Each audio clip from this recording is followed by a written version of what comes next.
جہاں مرضی کو جائے پرواہ کوئی نہیں. یہ امن انعام اللہ کی طرف سے توحید کی وجہ سے. کس طرح معاشرے کی اصلاح ہو، فساد سے معاشرہ کس طرح بچے گا؟ اللہ کے علاوہ کسی اور کو غوث اعظم بھی کہا جا رہا ہو اور انسانیت کو پرواہ نہ ہو. غوث اعظم کا مطلب ہے ہر ایک کی فریاد سننے والا. اور میں کبھی سوچتا ہوں کہ دنیا جہان کا سب سے یونیک انسان اور جینیس انسان بٹھا دیا جائے، 10 بندے اس کے سامنے بٹھا دیے جائیں اور کہا جائے کہ 10 کے 10 اکٹھے بولو، وہ بات سمجھ نہیں سکتا. اور اللہ کی مخلوق اربوں کی تعداد میں ہے. کوئی انگلش بول رہا ہے، کوئی عربی بول رہا ہے، کوئی پنجابی بول رہا ہے، کوئی اردو بول رہا ہے. سب کی اللہ سن بھی رہے ہیں، عطائیں بھی کر رہے ہیں. أَمَّن يُجِيبُ الْمُضْطَرَّ إِذَا دَعَاهُ وَيَكْشِفُ السُّوءَ وَيَجْعَلُكُمْ خُلَفَاءَ الْأَرْضِ أَإِلَٰهٌ مَّعَ اللَّهِ. کوئی ہے اللہ کے علاوہ بھی کسی کی فریاد کو سننے والا؟ لیکن میری بات کو سمجھنے کی کوشش کیجئے. میں اپنی بات کے 2 پہلو آپ کے سامنے رکھنا چاہتا ہوں. ایک، فساد اس لیے ہے معاشرے میں کہ اللہ کے علاوہ غوث اعظم اللہ کے نیک بندے کو، مخلوق کو کہا جا رہا ہے.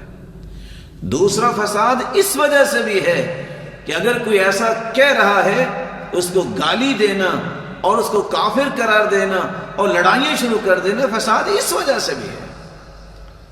مسلمان کا موقف کیا ہونا چاہیے؟ اللہ کے علاوہ کوئی غوث اعظم نہیں. جس کو غوث اعظم کہا جا رہا ہے وہ اللہ کا نیک بندہ ہو سکتا ہے، وہ اللہ کا ولی ہو سکتا ہے.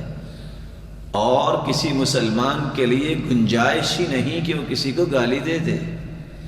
اگر کسی نے ایسا کہا ہے تو اس کو سمجھاؤ، اس کو قرآن پڑھاؤ. اس کو گالی دینا اور اس سے لڑائی کرنے کا کیا معنی ہے؟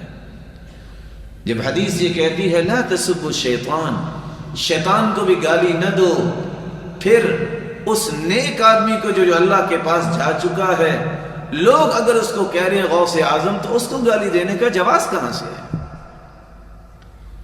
قرآن کا پیغام جب تک انسان نہیں سمجھتا اس وقت تک فساد سے نہیں بچ سکتا.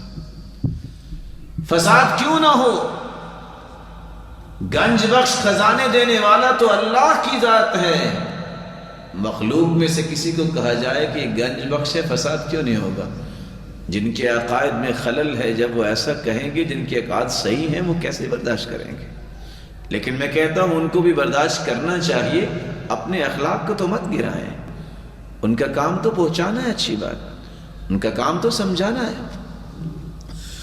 وَلِلَّهِ خَزَائِنُ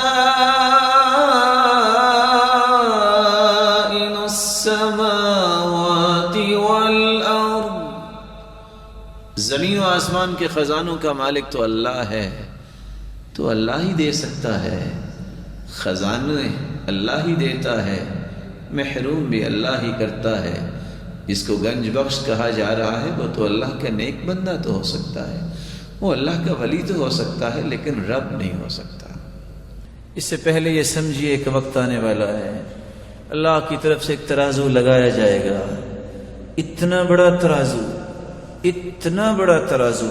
لو وضعت السماوات والارض ومن فيهن في كفة لوسعتهن. 7 آسمان اور 7 زمینیں اگر ایک پلڑے میں قیامت کے دن رکھ دیے جائیں گے تو ایک پلڑا بھی بھرے گا نہیں. اتنا بڑا ترازو.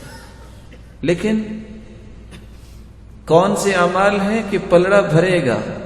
سب سے پہلا عمل التوحید، کلمۃ التوحید، لا الہ الا اللہ.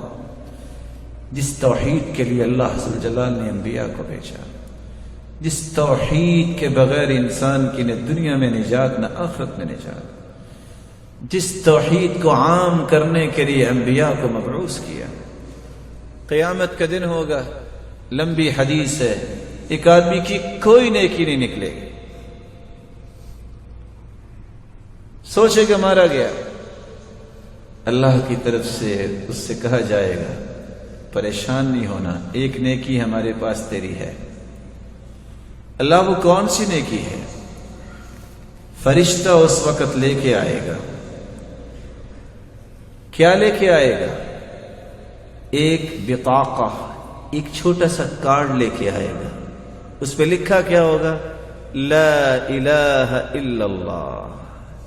اس بندے نے لا الہ الا اللہ کہا، اس کے تقاضوں کو پورا کیا۔ وہ پھر سوچے گا اتنے گناہوں کے انبار اور لا الہ الا اللہ توحید کا کلمہ، اس کا موازنہ کیسے کریں گے؟ فتوضع البطاقہ فی کفہ وتوضع السجلات فی کفہ۔ سارے برائیوں کے رجسٹر ایک پلڑے میں، جب اس کارڈ کو دوسرے پلڑے میں رکھا جائے گا تو ساری برائیوں کے وہ رجسٹر اٹھ جائیں گے۔ فطاشت السجلات فلا يثقل مع اسم اللہ شیء۔